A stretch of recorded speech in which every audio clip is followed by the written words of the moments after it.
मालवणमधील राजकोट येथे असलेल्या छत्रपती शिवाजी महाराजांचा पुतळा पडल्यानंतर संपूर्ण महाराष्ट्रभर शिवप्रेमींकडून तीव्र निदर्शने केली जात आहेत.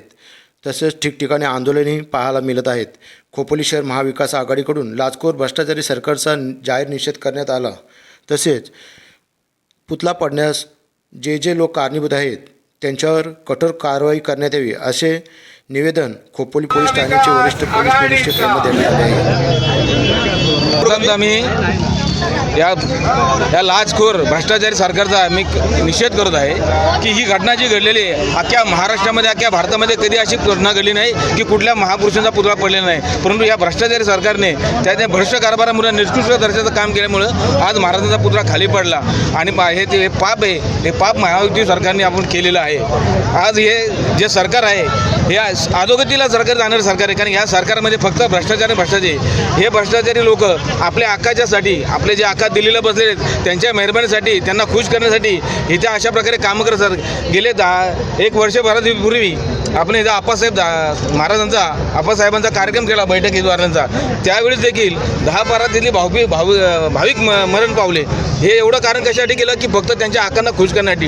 हा देशाचे पंतप्रधान नरेंद्र मोदी एवढे पांढरे पायाचे आहेत की त्यांनी जे राम मंदिर बांधलं ते राम मंदिर देखील अर्धवट असताना त्यांचं केलं उद्घाटन केलं. संसद भवन बांधली ते संसद भवन ह्या पावसामध्ये गळायला लागले 1 वर्षासाठी. आज 8 महिन्यामध्ये महाराजांचा पुतळा बनला. हा असा पांढऱ्या पायाचा नरेंद्र मोदी पंतप्रधान आपल्या देशाला लागलेला आहे. मी ह्या सर्व सरकारचा केंद्र सरकारचा देखील आणि महाराष्ट्र सरकारचा देखील धिक्कार करतो. आज जो आपण निषेध व्यक्त करत आहात तर नुसता मालवणमध्ये घडलेल्या घटनेचा नाही तर सरकारच्या विरोधात देखील आपला निषेध आहे. ह्या ज्या सरकारच्या कालखंडामध्ये जे महाराष्ट्रामध्ये राजकीय अत्याचार होत आहेत या संदर्भात आपण काय सांगाल? आमच्या देवाचा अपमान झालेला आहे. आम्ही कदापि सहन करणार नाही.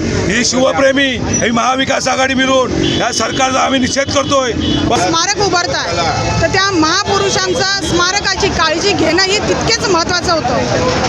आज छत्रपती शिवाजी महाराज हे आमचे दैवत आहेत आणि दैवतांचे स्मारक बांधताना तुम्ही त्या स्मारकाचे ऊन वारा पाऊस यापासून संरक्षण कसं होईल याची काळजी घेणं ही तितकेच महत्त्वाचे होते. पण हे या सरकारकडून कणमात्र पण झालेलं नाही आहे. आणि